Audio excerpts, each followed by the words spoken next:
Hello everyone, welcome back to our channel. हमारी आज की वीडियो का टॉपिक है विकसित छत्तीसगढ़, मेरे सपनों का खुशहाल छत्तीसगढ़ पर निबंध। इस निबंध को हम हेडिंग्स और स्लोगन के साथ लिखने वाले हैं, जिससे कि पढ़ने वाले पर हमारे निबंध का अच्छा इंप्रेशन पड़े।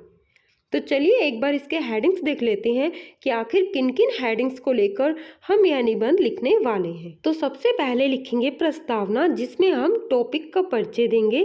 देन लिखेंगे छत्तीसगढ़ का इतिहास, कि छत्तीसगढ़ का गठन किस प्रकार से हुआ और उस समय छत्तीसगढ़ के हालात कैसे थे। देन लिखेंगे विकास की ओर बढ़ता छत्तीसगढ़, जिसमें हम छत्तीसगढ़ के विकास के बारे में बताएंगे। देन लिखेंगे मेरे सपनों का खुशहाल छत्तीसगढ़, और लास्ट हेडिंग हम डालेंगे निष्कर्ष, जिसमें हम अपने निबंध को कंक्लूड करेंगे। तो चलिए शुरू करते हैं अपने स्लोगन के साथ। हमारा जो स्लोगन है वो टॉपिक से रिलेटेड होना चाहिए और प्रभावशाली तरीके से लिखा हुआ होना चाहिए।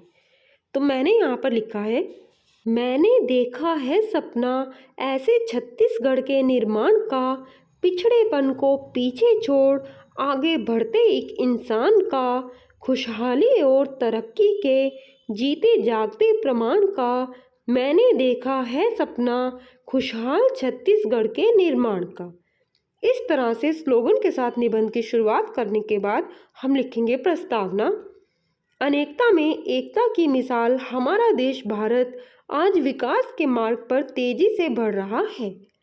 वर्ष 2047 में भारत की आज़ादी को 100 वर्ष हो जाएंगे, जिसके लिए सरकार द्वारा देश को विकसित बनाने का लक्ष्य रखा गया है। इसी कड़ी में छत्तीसगढ़ राज्य को भी अपने विकास की गति को बढ़ाना होगा, जिससे कि जल्द से जल्द विकसित भारत का निर्माण हो सके। नेक्स्ट हेडिंग लिखेंगे छत्तीसगढ़ का इतिहास। विभाजन से पूर्व छत्तीसगढ़ मध्य प्रदेश का एक पिछड़ा इलाका माना जाता था। जीवन की अत्यंत कमजोर स्थिति, शिक्षा और विकास का अभाव झेलता यह इलाका 1 नवंबर सन 2000 को छत्तीसगढ़ के रूप में सामने आया। उस समय राज्य की 80% आबादी की आजीविका खेती और वन उपज पर निर्भर थी। बिजली, पानी, स्कूल, अस्पताल और सड़क जैसी बुनियादी ज़रूरतों का अभाव था। बुनियादी ढांचे को मजबूती दिए बिना छत्तीसगढ़ की जनता को विकास के पथ की ओर मोड़ना नामुमकिन था। किंतु तत्कालीन सरकार द्वारा क्षेत्र को पिछड़ेपन के अभिशाप से मुक्त कराने का जो संकल्प लिया गया था वह बुलंद था। नेक्स्ट हेडिंग डालेंगे विकास की ओर बढ़ता छत्तीसगढ़। पिछड़ेपन की पहचान लिए जिस व्यापक सोच और महान सपने के साथ छत्तीसगढ़ राज्य का गठन हुआ था, वह सोच और वह सपना अब साकार होता दिखाई देता है। आज मुझे यह कहते हुए हर्ष और गर्व की अनुभूति होती है कि एक दृढ़ संकल्प के साथ छत्तीसगढ़ के विकास के रास्ते बनाने में हमें सफलता मिली है। हमने एक बेहतर राज्य के निर्माण हेतु लोक कल्याण की भावनाओं को शासन और प्रशासन की नसों में उतारा और सीधा सीधा असर करने वाली नई नई योजनाएं बनाई और योजना के बजट को कई गुना बढ़ाया। योजनाओं की क्रियान्वयन हेतु यानी कि योजनाओं पर कार्य करने हेतु सतत निरीक्षण एवं सख्ताई पर ध्यान दिया गया। ग्राम स्वराज एवं विकास यात्रा के द्वारा विकास को गति देने की सार्थक पहल की गई। अरबों की लागत से किया गया विकास अब जमीन पर दिख रहा है। छत्तीसगढ़ राज्य का निर्माण करते समय श्री अटल बिहारी वाजपेयी जी ने कहा था कि नैसर्गिक साधनों से संपन्न इस प्रदेश के विकास की अपार संभावनाएं हैं। इस वाली लाइन को आप चाहें तो ब्लैक पेन के साथ हाईलाइट कर सकते हैं। देन आगे लिखेंगे, अतः योजना बनाते समय मुख्य ध्यान गांव, गरीब, किसान, वनवासी, अनुसूचित जाति और अन्य पिछड़े वर्गों की ओर था। जो भी विकास किया गया उसका लाभ समाज के हर वर्ग को दिया गया।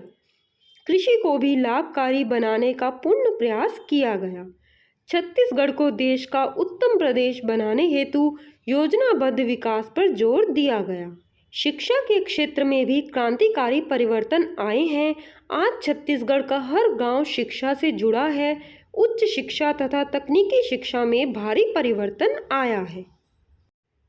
प्रदेश के युवाओं के लिए उज्जवल भविष्य की नई राहें खुली हैं।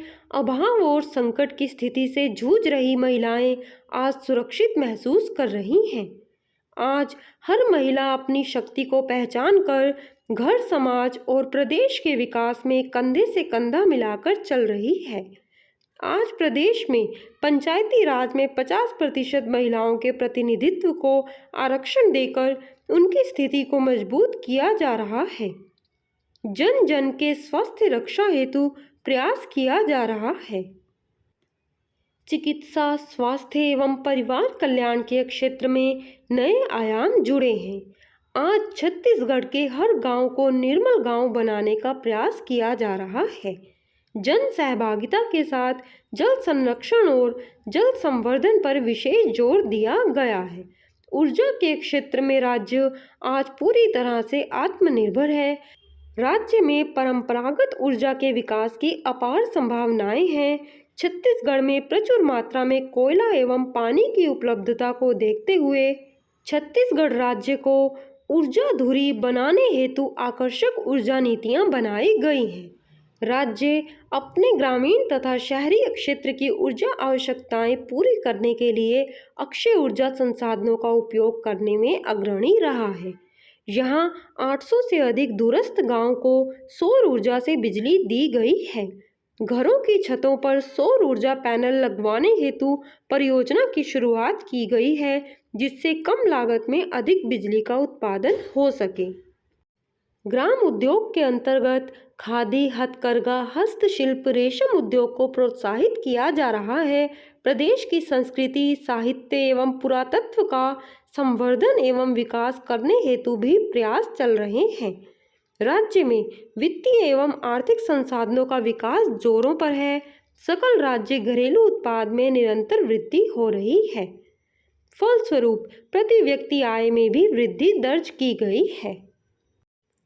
देन लिखेंगे मेरे सपनों का खुशहाल छत्तीसगढ़। छत्तीसगढ़ राज्य लगातार विकास के पथ पर अग्रसर है, किंतु अभी भी हर एक क्षेत्र में सुधार की आवश्यकता है। मेरे सपनों का छत्तीसगढ़ तभी खुशहाल होगा जब छत्तीसगढ़ में सुशासन की स्थापना होगी, जब छत्तीसगढ़ की महिलाएं आत्मनिर्भर और सुरक्षित होंगी, जब प्रदेश पर्यावरण को क्षति पहुंचाए बिना आर्थिक विकास और तरक्की करेगा, तब मेरा छत्तीसगढ़ एक खुशहाल छत्तीसगढ़ बनेगा। इसके लिए प्रदेश के बुनियादी ढांचे को मजबूत बनाना होगा। प्रदेश में हर एक स्वास्थ्य सुविधा उपलब्ध होनी चाहिए। कृषि में आधुनिकीकरण की आवश्यकता है। प्रदेश से बेरोजगारी को समाप्त करने के लिए शिक्षा व कौशल विकास की और ध्यान देने की आवश्यकता है। प्रदेश में निवेश को प्रोत्साहन मिलना चाहिए, जिससे प्रदेश के बजट में वृद्धि हो और आर्थिक रूप से तरक्की हो सके। प्राकृतिक संसाधनों से भरे हुए छत्तीसगढ़ में उन संसाधनों का उचित इस्तेमाल किया जाना अति आवश्यक है। जब पर्यावरणीय विकास सतत होगा, यानी कि कंटिन्यूसली विकास होगा पर्यावरण का, तो उसका लाभ राज्य को अवश्य ही मिलेगा। ज्ञान आधारित विकास आज के समय की सर्वोपरि आवश्यकता है। ज्ञान मीन्स जी से गरीब, वाई से युवा, ए से अन्नदाता और एन से नारी। जब इन चारों का विकास होगा तो राज्य का विकास अपने आप ही हो जाएगा। तो जब छत्तीसगढ़ में यह संभव हो पाएगा, तब मेरा छत्तीसगढ़ एक खुशहाल छत्तीसगढ़ बन जाएगा।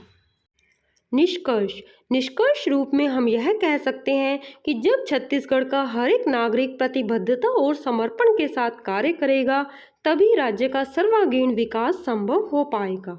इसी प्रकार से जब देश का हर एक राज्य छत्तीसगढ़ की भांति विकास की ओर बढ़ेगा, तो सभी मिलकर आज़ादी के 100वें वर्ष तक अपने भारत को विकसित राष्ट्र के रूप में स्थापित कर पाएंगे। तो इस तरह से आप इस टॉपिक पर एक प्रभावशाली निबंध तैयार कर सकते हैं। निबंध कैसा लगा कमेंट करके जरूर बताएं। वीडियो हेल्पफुल हो वीडियो को लाइक, शेयर, चैनल को सब्सक्राइब जरूर करें। धन्यवाद।